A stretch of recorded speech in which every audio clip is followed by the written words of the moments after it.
Hi, guys. Welcome to our series all about Wix carts, orders, and checkouts.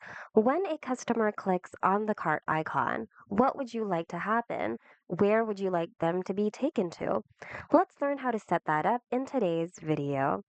So, on the Wix editor, click on your cart icon and then click on Settings.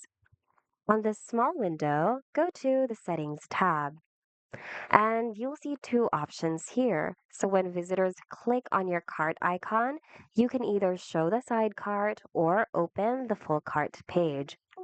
If you select Show a Side Cart, a panel on the right where customers will be able to view the products they've added to their carts as well as other relevant information will appear. If you select Open Full Cart Page, so instead of a side panel, a whole page will open when they click on your cart button, where they'll be able to view the products they've added to their cart as well as other details.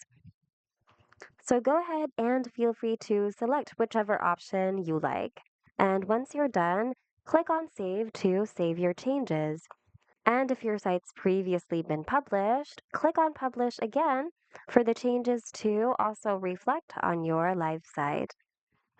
And basically, that's it. We hope this video was helpful. If it was, hit the like button and consider subscribing for more Wix tutorials. Thanks for watching and see you guys in the next video.